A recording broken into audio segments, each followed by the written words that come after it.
চাপৰৰ চৰুৱা বাখৰা গাঁৱত পৰকীয়া প্ৰেমৰ ভয়ংকৰ কাণ্ড। নিজ পত্নী থকাৰ পিছতো বেলেগৰ পত্নীৰ লগত প্ৰেমত মচগুল প্ৰেমিক বাদশা মণ্ডল ওৰফে ভাষা। পৰকীয়া প্ৰেমৰ বাবেই পত্নীয়ে নিজৰ স্বামীক ব্লেডেৰে হত্যা কৰাৰ অভিযোগ।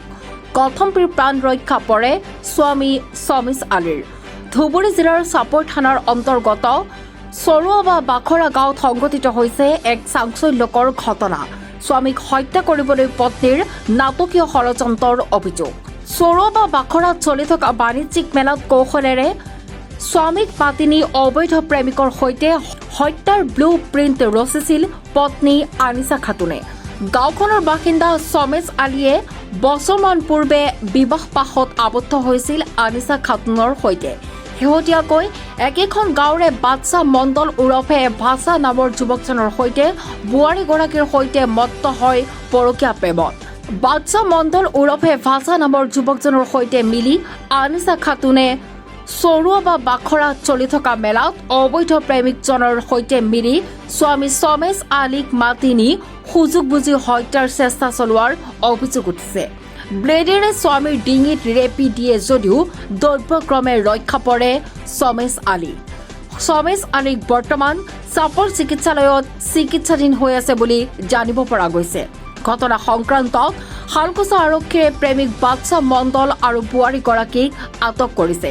আনিছা খাতুনৰ এনে নিকৃষ্ট কৰ্মকাণ্ডক স্থানীয় বিভিন্ন মহলে গৰিহণা জনাইছে। লগতে দোষীক কঠোৰ শাস্তি প্ৰদান কৰিবলৈ আৰক্ষী প্ৰশাসনক দাবী জনাইছে। হয়, ঘটনাটো হ'ল আমাৰ চৰুৱা বাখৰা গাঁৱৰ নাইবালিৰ ল'ৰা শমিছ আলীক বিয়া পতাই দিছিল। তো এই বোৱাৰীটো মানে নাহে, 1.5 বছৰ আগতে বিয়া পতাই দিছিল। নাহে, কিবা কেঁচাল ভেজাল হৈছে, ঘৰৰ পৰা নাহে, ভাত নাখাব, কিবা নাখাব বুলি কৈ থাকে। তো অলৰেডি আজি 5 দিন আগত তাৰ পৰা ফোন মাৰছে, তোমাৰ বোৱাৰী তুমি লৈ যোৱা। সেইটো যাই কেনে গাঁৱৰ মুৰব্বী এজনক লৈ কেনে ঘৰত লৈ আহিছে। ঘৰত লৈ অহাৰ পিছত 2 দিন পিছত মানে বাণিজ্যিক মেলা চলি আছে আমাৰ চৰুৱা বাখৰা আঞ্চলিক খেলপথাৰত। তাতে সিহঁতৰ ঘৰৰ গোটেইখিনি আহিছে। আহি কেনে মেলা চাবলৈ আহিছে। আহি বোৱাৰীজনে কৈছে, তাৰ হাজবেণ্ডক কৈছে, মোৰ পেচাব লাগিছে, আপুনি অলপ ব্যৱস্থা কৰি দিয়ক। তে ওচৰতে হেৰি আছে, মানুহৰ ঘৰ আছে, ঘৰত লৈ গৈছে। কয় ইয়াতে নহ'ব, ইয়াতে পেচাব নকৰোঁ, ইয়াতে মানুহ আছে, বেলেগ এটা ঠাইত লৈ যাওক। বেলেগ ঠাইত লৈ গৈছে। যোৱাৰ পিছত লাহে লাহে বাজাৰৰ নামাত এটা ঠাই আছে, পাহাৰৰ মানে টিলাৰ কাপত, জোৱানিকাত, তাতে লৈ গৈছে। লৈ যোৱাৰ পিছত কয় বহা। দুইজনে বহিছে। কয় মেলাত ফুৰিছোঁ, ভাগৰ লাগিছে, অলপ বহোঁ, আৰাম কৰোঁ। বহাৰ পিছত মানে কয় তোমাৰ গালত এটা মানে হেৰি দাগ লাগি আছে, কিবা লাগিছে। সেইটো মোচাৰ চলনাৰে অলৰেডি গলত ব্লাড মাৰি দিছে, বেলেটেৰে মানে টানি দিছে। তো ল'ৰাজনে মানে হেঁচা মাৰি, বেলেটটা যেতিয়া মাৰিছে তেতিয়া হেঁচা মাৰিছে। হেঁচা মাৰাতে ল'ৰাজনে মানে হাতেদি মানে হেৰি কৰি থিয় হৈছে। হোৱাৰ পিছত ব্লেড আৰু কিবা মোবাইল, হেডফোন আৰু এই মাইকীজনীৰ চেণ্ডেল তাতে পৰি আছে। সেইখিনি মানে লোৱাৰ পিছত ঘৰত লৈ গ'লোঁ। ঘৰত লৈ যোৱাৰ পিছত ষ্টেটমেণ্ট ল'লোঁ। এই কি কয় আপোনাৰ ভাষা বুলি কয়, বাদশা, অৰিজিনেল নামটো বাদশা। এই বাদশা নামৰ ল'ৰাজনৰ লগত তাৰ ৰিলেশ্যন আছে, এই ছোৱালীজনীৰ তাৰ ৰিলেশ্যন আছে। সিয়ে মানে 20 টকা দিছে ব্লেড কিনিবলৈ, আৰু তাক মাৰি পেলাবলৈ মানে হেৰি কৰিছে, প্লেনিং বনাইছে। তাক মাৰিলে, তাক মাৰি পেলালে মোক বিয়া কৰিবহি। মানে তাৰ মহিলাগৰাকী আৰু বাদশাৰ মাজত অবৈধ প্ৰেম আছে। মানে তাক বিয়া পাতিব। সেই ছোৱালীজনীৰ নাম হ'ল আনিছা খাতুন।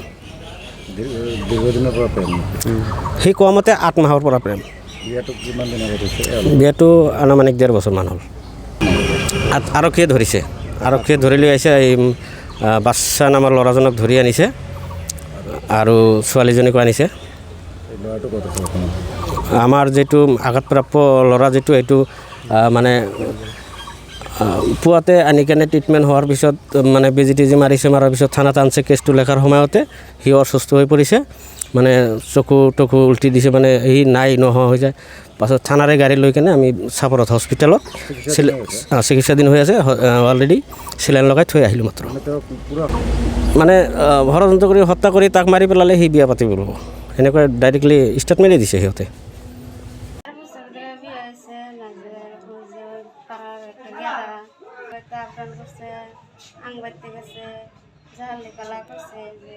তোমাক বিয়া করবো আমি কছি যে তোমার বিয়া করছি আমার স্বামী আছে তো জোর দিয়ে দিন যাবো না তোমার তাহলে না করার পরে না যে তোমাকে জমা করে নিয়ে তাহলে আইতে দিনে আজকে 4 দিন ধরে আইসি আইতে দিন পয়সা দিছে তাহলে যে এটা দিয়ে বেলে কিনো তাহলে না যে কালকে বিকালে আইসে আইসাতে সন্ধ্যা কালা আইসাতে জামুই না ইয়ে মেলায় তাহলে আমার হরি পাশে যায় তাহলে না যে গেছি ব্যক্তি যাহালি কালা না যে তো ওই ইয়ে ওই অম্বারা গেছে তাহলে না যে আমি আর আমার স্বামী দৌড়ে গেছি আর না যে বাসা ফাঁকে আসছিল তাহলে না যে ওয়াক মাইরে হাল দিল আইডিয়া 11 টাকা আছে তারপরে আমি তো না করছিলাম না করে হালে কালা যে তো আমার স্বামী তুলে না কয়ে তাহলে নাই না আমার ঘরে রাতে দিল আমার ঘরে রাতে দিয়ে হালে কালা বেলের দিয়া তো ই হয়েছে পারাপারি করতে বাসা তো চান্স নিয়ে ওই বুদ্ধি দিছে চাপৰৰ পৰা ললিত কুমাৰ ৰায়ৰ ৰিপৰ্ট নিউজ ৰিপৰ্ট টুডে।